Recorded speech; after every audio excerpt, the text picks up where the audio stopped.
Assalamualaikum warahmatullahi wabarakatuh. Kembali lagi bersama saya Fatihah.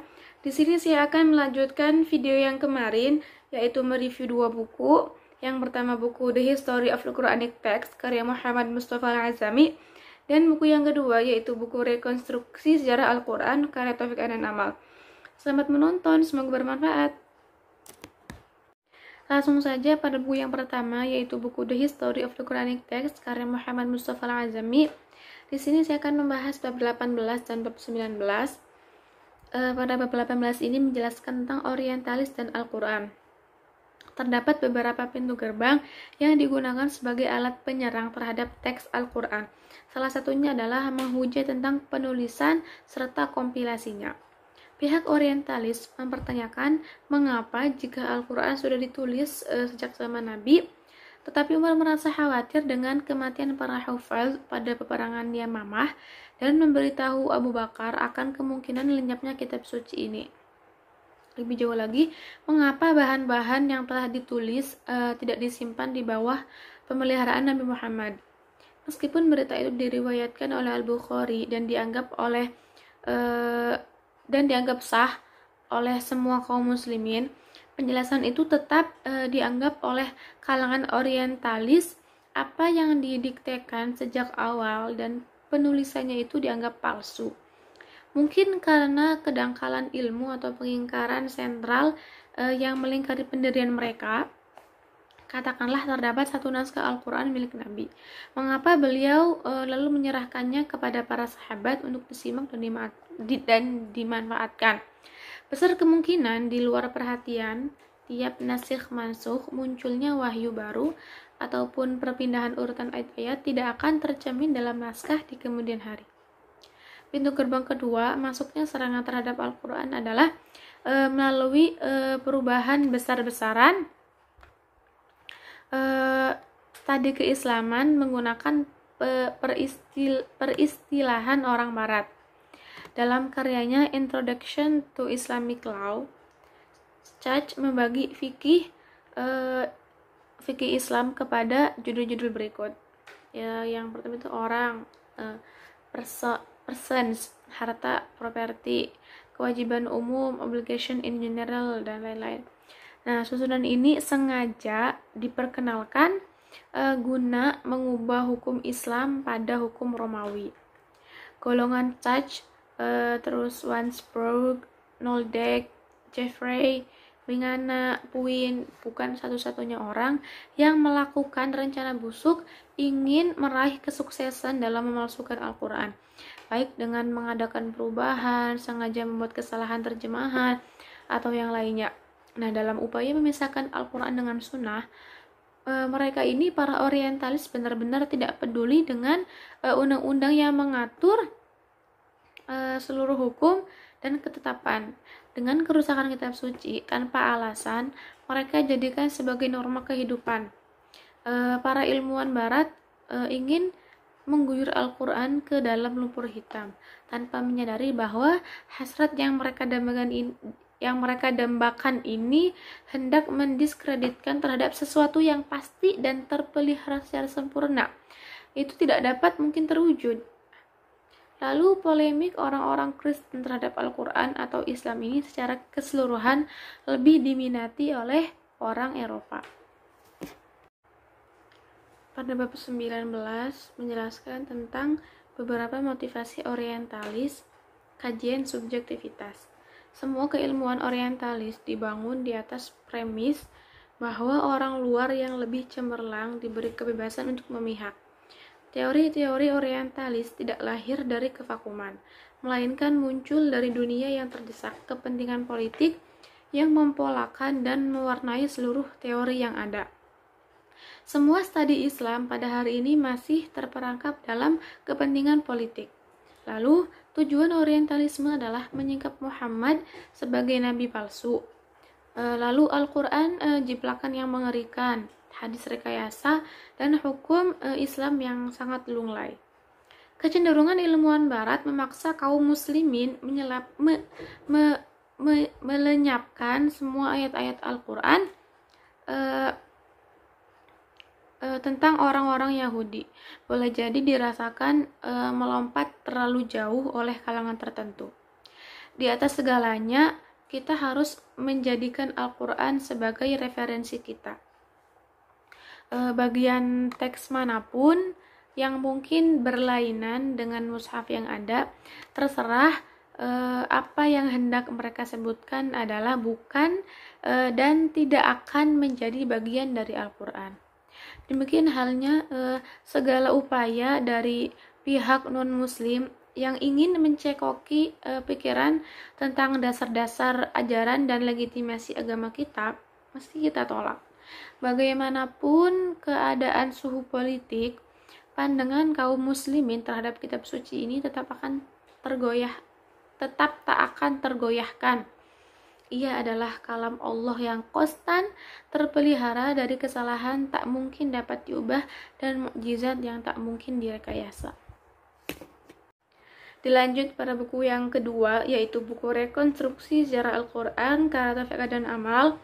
Di sini saya akan menjelaskan tentang bab lampiran 1 dan lampiran 2. Yang lampiran 1 ini menjelaskan tentang kaum muslimin dan Al-Quran.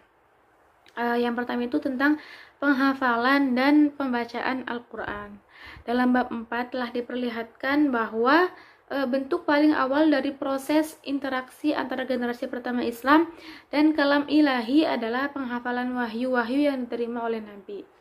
Hafalan memang merupakan salah satu tradisi bangsa Arab yang sangat menonjol ketika Al-Quran diwahyukan. Lewat tradisi ini, keseluruhan wahyu yang diterima oleh Nabi telah dipelihara dari kemusnahannya. Nah, setelah penyebarluasan salinan-salinan kodifikasi resmi Al-Quran, transmisi Al-Quran secara lisan dalam bentuk hafalan ini dari generasi ke generasi itu tetap dipertahankan dan merupakan suatu tradisi oral independen yang terpisah dari teks tertulis. Nah, dengan demikian, eksistensi sejumlah penghafal Al-Quran atau qurra atau hamalat Al-Quran atau pengemban atau pembawa tradisi Al-Quran belakangan ini disebut sebagai hafiz atau penghafal. Ini merupakan suatu keharusan sejarah. Sejalan dengan institusionalisasi pengajaran Al-Quran dan terutama setelah proses unifikasi bacaan Al-Quran, berkembanglah ilmu spesifik untuk pembacaan Al-Quran yang dikenal sebagai tajwid. Nah, tajwid ini memberikan pedoman bagaimana membaca Al-Quran secara tepat, secara benar, agar menjadi lebih baik.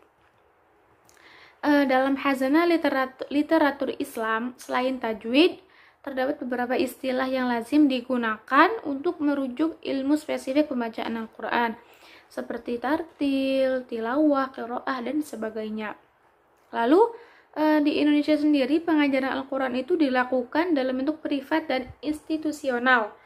Nah, dalam sistem privat yang biasanya diberikan di rumah atau di surau, penekanannya itu hanya pada tataran bacaan dengan materi hafalan surat-surat pendek.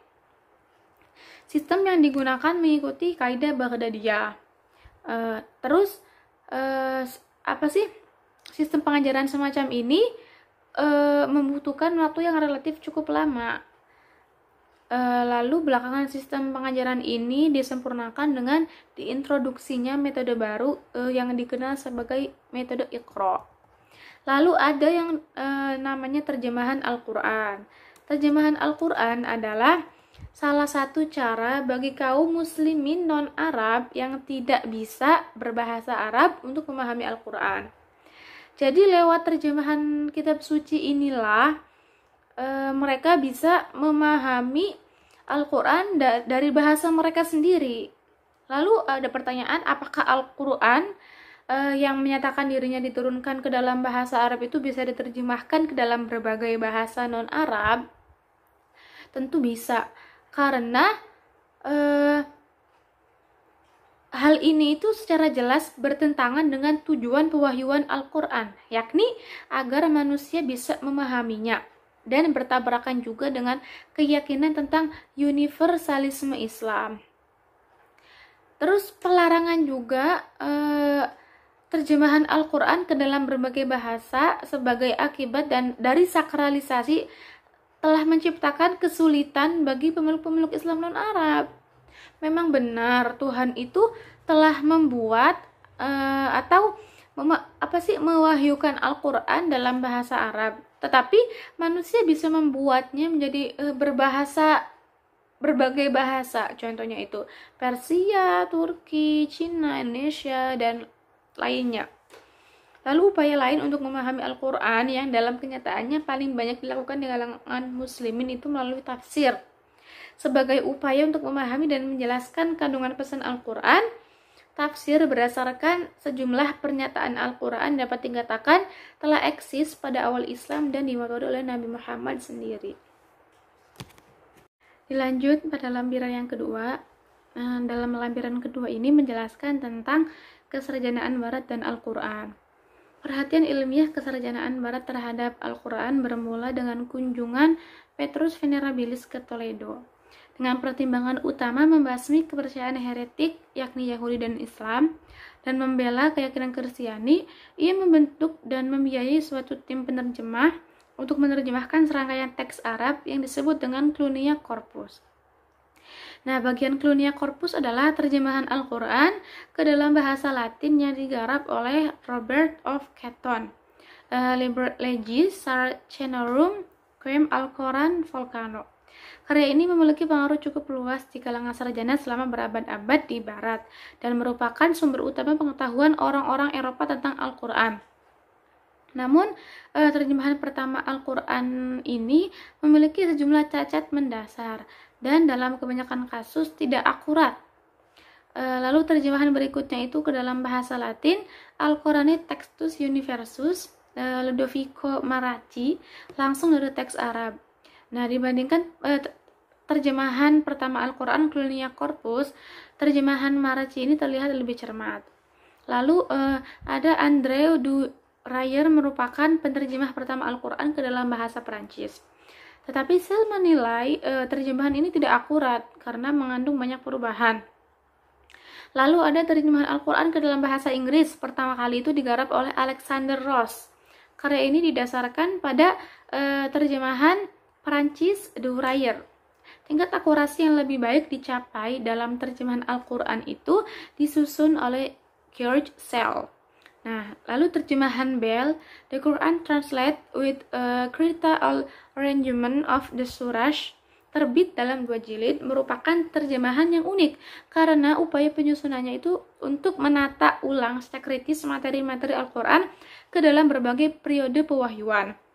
Sementara 2 jilid terjemahan Arthur Arbery, The Quran Interpreted, dapat dipandang sebagai salah satu terjemahan terbaik Al-Quran ke dalam bahasa Inggris.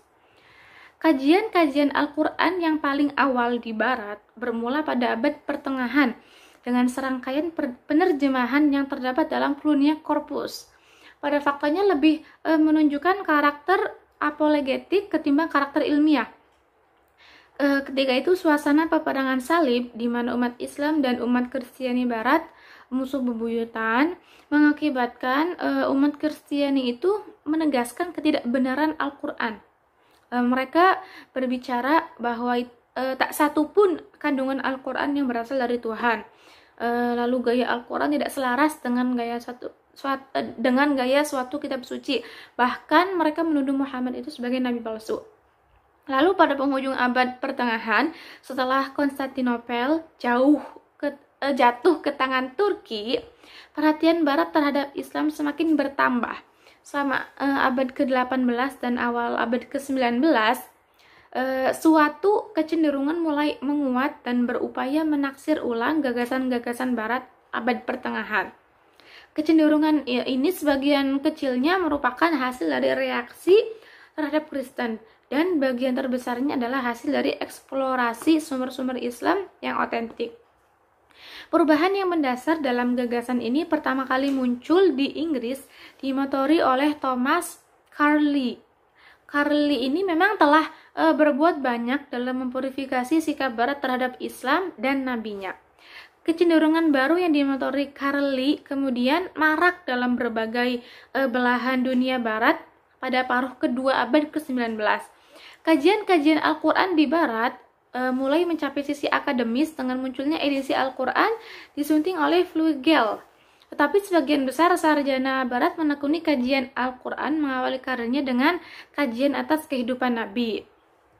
Nah, lalu orang pertama menerapkan metode kritik historis terhadap biografi Muhammad adalah Gustav Weil dalam karyanya Muhammad der Prophet sein Leben an Swindler. Demikian pula Theodor Noldek mengawali ketertarikannya kepada Al-Quran dengan menulis biografi Nabi dalam 2 jilid kecil karyanya. Nah, setelah ia memenangkan hadiah monograf untuk penulisan sejarah kritis Al-Quran dengan tulisannya dalam bahasa Latin yang membahas asal-usul dan komposisi Al-Quran, tulisan ini kemudian direvisi dan diperluas dalam karyanya, yaitu Geschichte des Korans. Prestasi luar biasa yang dicapai Geschichte des Korans membuat sejumlah sarjana barat berlomba-lomba melakukan penelitian mengenai kronologi Al-Quran dan kajian-kajian lainnya tentang kitab suci tersebut. Sementara pada abad ke-20 muncul karya-karya kesarjanaan barat lainnya, baik dalam bentuk artikel maupun buku yang membahas berbagai masalah yang bertalian dengan Al-Quran. Sementara perhatian barat terhadap sejarah tafsir Al-Quran juga terrefleksikan dalam sejumlah buku dan artikel. Mungkin cukup sekian video dari saya, semoga bermanfaat, dan maaf apabila ada kata-kata yang salah atau kata-kata yang tidak tepat, mohon dimaafkan. Cukup sekian dan terima kasih. Wassalamualaikum warahmatullahi wabarakatuh.